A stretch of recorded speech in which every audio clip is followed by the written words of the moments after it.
Bonjour tout le monde, je reviens sur les thérapeutes puisque vous avez sans doute besoin parfois, lorsque vous avez été victime d'un pervers narcissique ou d'une personne manipulatrice, tout simplement, sans être perverse, d'un thérapeute, ou si vous êtes dans la situation de vivre en fait cette relation.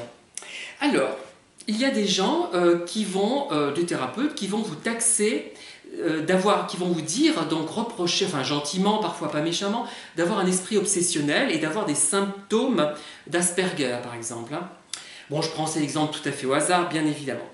Par exemple, vous êtes victime depuis votre enfance du sexisme, de l'homophobie, et ce thème vous taraude et revient souvent, puisque vous constatez qu'encore aujourd'hui, vous êtes victime de sexisme et d'homophobie.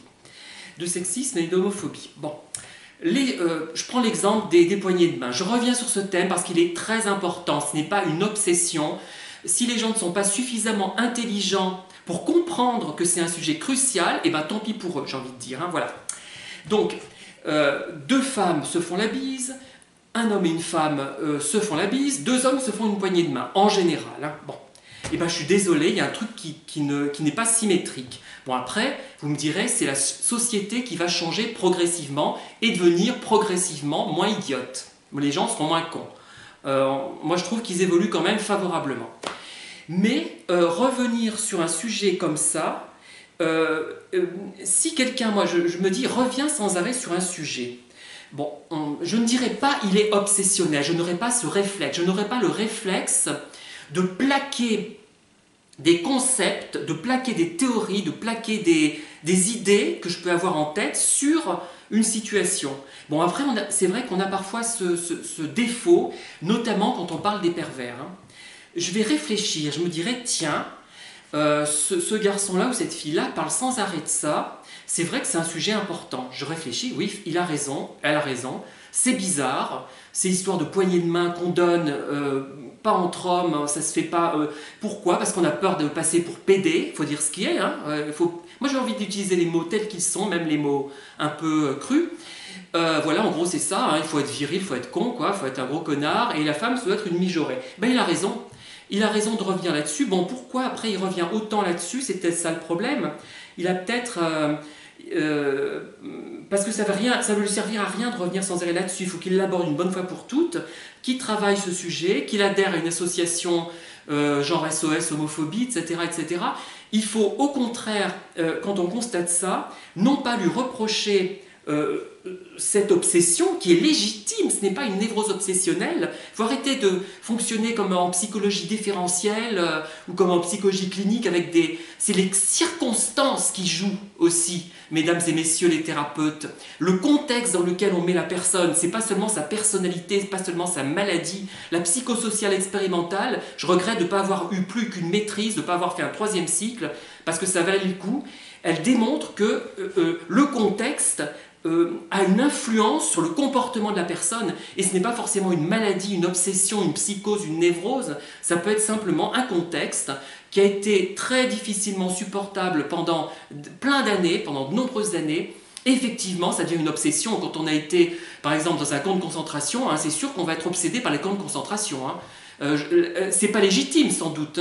Si, moi, ça me semble très légitime, au contraire.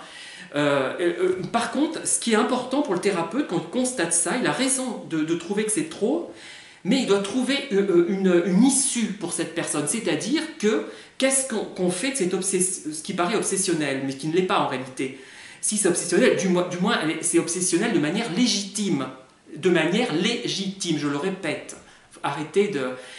donc, c'est de trouver une solution. Donc, voyons, il est obsédé par cette problématique qui est légitime, il a tout à fait raison, mais en même temps, ça ne sert à rien de le répéter.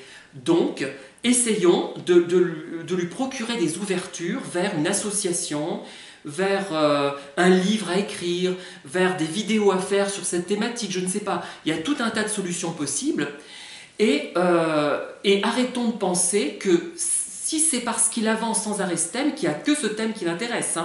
Parce que le bonhomme dont on parlait, il y a une multitude de thèmes qui l'intéressent, Évidemment, après, il faut prendre le temps de s'intéresser à la personne hein, quand on est thérapeute et de voir si effectivement il y a d'autres thèmes et si c'est l'unique thème qui l'intéresse. Ah ben non, tiens, il s'est intéressé à plein de choses dans sa vie. Il a fait de la musique, de la numismatique, de la philatélie, il a fait du sport, il a fait de la gym, il a écrit, il a lu, il a fait du violoncelle, il a fait partie d'un club SPA, il a fait un peu de politique, enfin très mal, mais même avec des résultats catastrophiques, etc., etc. Il y a plein de choses, on se rend compte, et il faut voir la personne dans sa globalité. Donc si vous fréquentez, enfin comment dire, vous allez voir un thérapeute, qu'il soit diplômé, pas diplômé, parfois il y en a qui sont très bons tout en n'étant pas diplômés, hein, n'acceptez pas qu'il vous colle des étiquettes comme ça, ou alors mais il doit faire plutôt des remarques. Il dit tiens,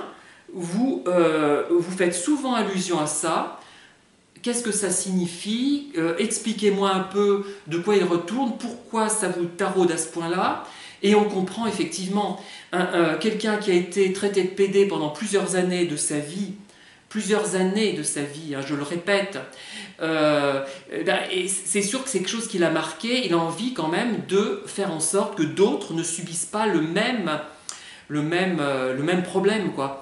Et si quelqu'un a connu un camp de concentration, il y a de moins en moins maintenant, enfin je veux dire de la Seconde Guerre mondiale, il est clair qu'il va souvent beaucoup en parler, ou alors pas du tout, l'un ou l'autre souvent, hein. Mais c'est légitime dans les deux cas, c'est normal, ce n'est pas une obsession, arrêtons de plaquer des névroses, des psychoses sur des choses qui sont légitimes, de tout classer en catégorie fou, névrosé, etc., etc. Ça n'a aucun sens. Il faut réfléchir par soi-même, c'est-à-dire prendre différents courants théoriques en psychologie, plusieurs, et et se faire ensuite sa propre opinion et arrêter d'appliquer de façon textuelle, de façon systématique, des choses qui parfois sont fausses. Il y a des choses qui sont dépassées, des choses qu'on ne peut pas appliquer, qui sont inapplicables, qui n'ont pas d'intérêt, ce qui ne veut pas dire qu'on rejette la discipline dans sa totalité. Voilà. Donc réfléchissons avant tout par nous-mêmes et moi je conseillerais aussi aux thérapeutes et aux personnes qui accompagnent des gens de faire en sorte, si toutefois c'est possible, hein, parce que les contingences du travail font que ce n'est pas toujours possible, faisons en sorte de ne pas trop prendre d'accompagnement. Si on fait 50, 60 heures par semaine, ce n'est pas sérieux, ce n'est pas quelque chose de sérieux, on ne peut pas prendre de recul, on n'a pas un regard méta, il faut pouvoir s'observer soi-même et avoir du recul par rapport à ce qu'on fait. Et je sais que c'est facile à dire puisque les employeurs décident un peu pour nous parfois, hein, mais je trouve que c'est une erreur monstrueuse, monumentale de prendre trop de clients. Et c'est là qu'on se heurte à des échecs. Ceux notamment que j'ai évoqués dans les précédentes vidéos et dans celle-ci. Voilà, merci de m'avoir écouté et je vous dis à bientôt pour de nouvelles vidéos. Et je vais vous demander de liker, de disliker, de vous abonner, bien évidemment. Bonne soirée, au revoir.